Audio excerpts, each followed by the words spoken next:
Hi YouTubers. I guess I should adjust this just a little bit. Who knows? So today is 2 years post surgery. I guess I should make this video. It was April 6th. Today is April 6th, isn't it? Wait a minute. Let me check. Bingo. Okay. It's been 2 years since I had top surgery, so just to kind of demonstrate where I'm at, I guess I'll back my seat up here and I'll drop my shirt just so you can see, because you know I don't usually take my shirt off, but here we are, 2 years post surgery. Yeah, see my scars? I hate them. They suck, but they are part of the, I don't know, part of what is. So, you know, I guess I could make this whole video with my shirt off, but I ain't gonna do it. The one thing I like about my chest surgery more than anything is that, that it looks better under my shirt than it does out in the open. Welcome to my life. Okay, so let's go right into what I want to discuss. So here's the deal.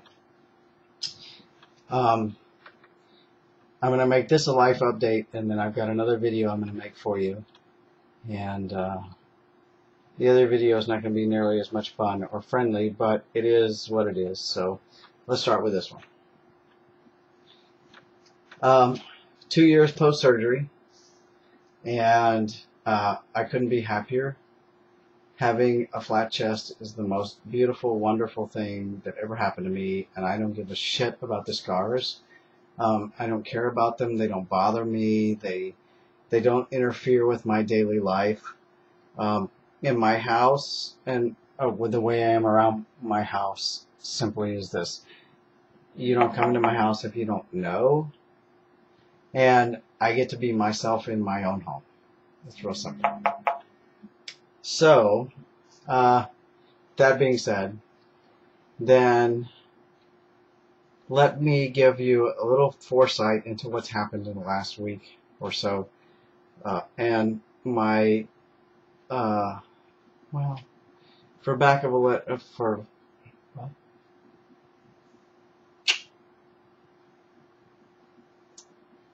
Let me give you my insight into the recent current events as far as marriage equality and the Supreme Court of the United States.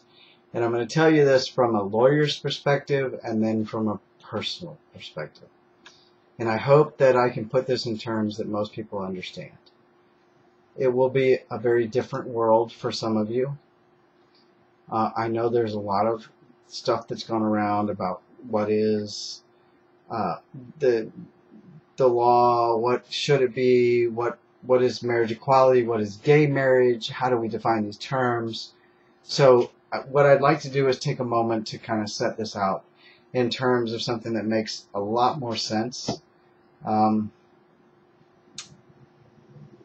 try to explain it in layman's terms so that you guys understand, guys and gals, understand kind of what has happened and what the future holds. Okay? Alright, so let's begin with the two cases that were before the Supreme Court. Now, so you understand where I'm coming from. I listened. I've read the amicus briefs. I've read the filings with the court. And I listened to the oral arguments front to back in both cases. So let me tell you kind of my foresight on what's going to happen here. For the case that dealt with Proposition 8 in California, it's a very simple case. It falls under what we call Article 3 standing, which for most of you will not make a damn bit of sense. But if I can make it pretty simple, we have a government that's based on what we call separation of powers.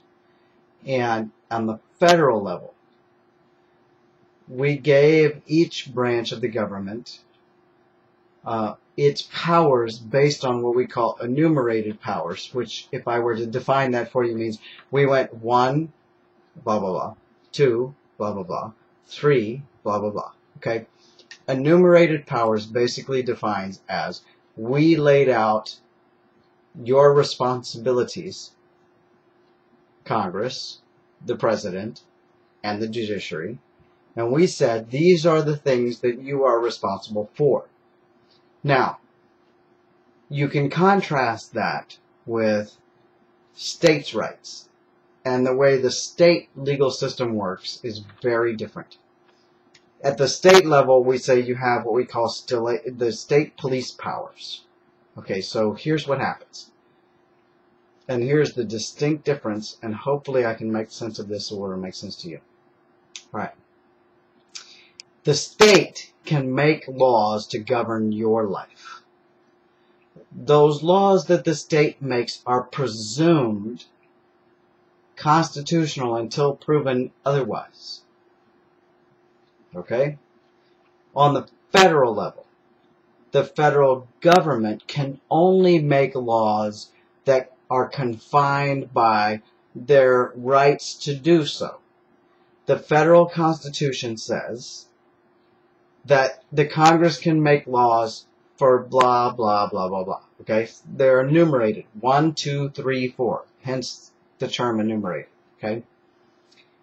So when the federal government makes laws, they have to do them under very different circumstances than the states.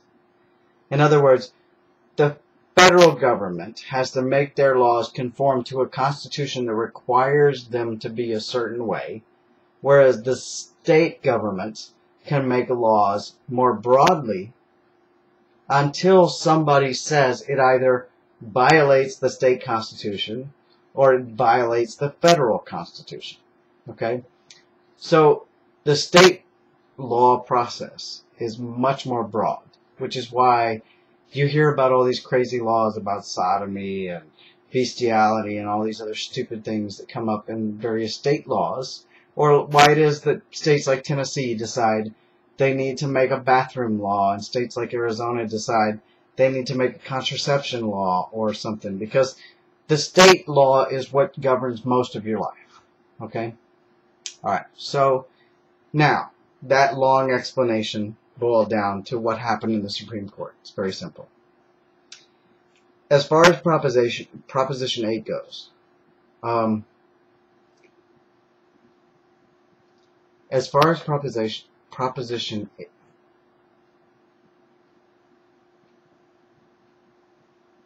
as far as Proposition 8 goes, the simplest way to explain it is this. Under Article 3 of the Constitution, we have a requirement that the Supreme Court cannot decide whether or not something is constitutional unless they have what we call a case or controversy to decide it upon. Alright, the simplest explanation for that is this. You can't go to the Supreme Court because Thomas Jefferson tried this once and they said it doesn't work that way. You can't go to the Supreme Court and say, hey, I want to do this. Is it constitutional? The Supreme Court's going to say, I can't tell you that. Because I cannot give you that information until there is a case before the court to make that choice. Case and controversy. Okay, that's very, very important in our system of government and jurisprudence. We call that an advisory opinion. When a court gives advice prior to someone violating a certain law. But at the federal level, we can't do that. At the state levels, there are many states that can do that. But at the federal level, the federal Supreme Court doesn't do that. Now, under a case called Marbury versus Madison, way back in the sticks, the Supreme Court did come to the conclusion that it was their job as the third tier of the U.S. Constitution, it's their job to interpret whether or not a law is constitutional or not constitutional. Now, that being said, the law has to be breached and a case has to come to them in order for them to consider that. So here's what happened in the Prop 8 case. The state of California put on a referendum based on state law asking the general citizenry if gay marriage should be accepted. And the general citizenry said no in a popular vote. Okay, well, certain rights should be assigned to us regardless of what the majority believes. There was a time when the majority thought that black people shouldn't have rights, and we know that's not constitutional, even if that's the majority rule. So essentially what ends up happening is somebody sued and said, you know, under referendum, the state of California doesn't have, it's not constitutional for a referendum to override the rights that are afforded California citizens under the California Constitution. And they won. And then a group of people who didn't think that was right decided to appeal that measure. They appealed it to the federal Supreme Court. Now here's what's going to happen. It's very simple. The people that appealed that measure to the Supreme Court don't have standing. Now what does that mean? Okay. It means simply that they don't have the right to sue. You don't have the right to sue if you have no harm directly. If there's something about you that doesn't have a reason to sue. So you may not like the fact that Joe Blow got jacked, but you can't step in Joe Blow's shoes and sue for him. Okay? And that's kind of how this works out. So the first case, the Prop 8 case, basically what's going to end up happening is the Supreme Court most likely is going to rule that these individuals didn't have standing. What that means is the case gets dismissed. And when the case gets dismissed, it goes back to the former court, which in this case is the Ninth Circuit in California. The Ninth Circuit already ruled that Proposition 8 was unconstitutional under the California Constitution. Therefore, when the U.S. Supreme Court sends it back, says it's dismissed, automatically gay marriage in California will be reinstated, and what they do after that, I don't know. But the reality is that as soon as the U.S. Supreme Court dismisses the case based on standing, then California will reinstate gay marriage immediately. Okay? So that's the first point. And that took me freaking 13 minutes to figure out how to explain to you. That being said, then we'll make another video, a separate video, explaining the other case, the Windsor case, or DOMA, for that matter. So, there you go. Peace, brothers. And I look forward to the next video, which is going to be just moments away.